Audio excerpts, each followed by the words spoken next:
கொடைக்கானல் மலைப்பகுதியில் 5 இடங்களில் தேசிய புலனாய்வு முகமை அதிகாரிகள் சோதனை நடத்தி வருகின்றனர். தஞ்சாவூர் மாவட்டம் திருப்புவனத்தை சேர்ந்தவர் ராமலிங்கம் என்பவர். இவர் பாத்திரக்கடை தொழில் நடத்தி வருகிறார். 2019ஆம் ஆண்டு பிப்ரவரி மாதம் மர்ம நபர்களால் இவர் படுகொலை செய்யப்படுகிறார். இந்த கொலையான முக்கிய காரணம் மதம் மாற்றம் செய்வதை ராமலிங்கம் கண்டித்ததாகவும் அதனால் ஏற்பட்ட பிரச்சினையில்தான் அவர் படுகொலை செய்யப்பட்டதாக தெரிய வந்துள்ளது. இதையடுத்து இந்த வழக்கானது தேசிய புலனாய்வு முகமைக்கு மாற்றம் செய்யப்படுகிறது. இந்த கொலை வழக்கில் 18 பேர் குற்றம் சாட்டப்பட்டு 10 நபர்கள் கைதான நிலையில் 5 பேர் தேடப்பட்டும் குற்றவாளியாக அறிவிக்கப்பட்டனர்.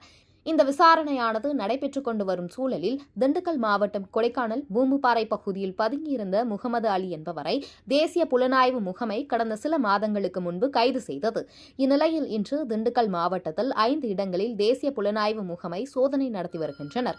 இதில் கொடைக்கானல் கலையரங்கம் பகுதியில் உள்ள ஆம்பூர் பிரியாணி கடை, கான்வென்ட் சாலையில் உள்ள மற்றொரு ஆம்பூர் பிரியாணி கடை, மேலும் பிலிஸ் வில்லா பகுதியில் 2 வீடுகளிலும் பூம்புப்பாறை மலை கிராமத்தில் உள்ள ஒரு இடத்திலும் சேர்ந்து மொத்தமாக 5 இடங்களில் சோதனை நடைபெற்று வருகிறது. மேலும் இந்த சோதனையில் கையில் துப்பாக்கி ஏந்திய நிலையில் போலீசார் சோதனை நடைபெற்று வருவதும் குறிப்பிடத்தக்கது.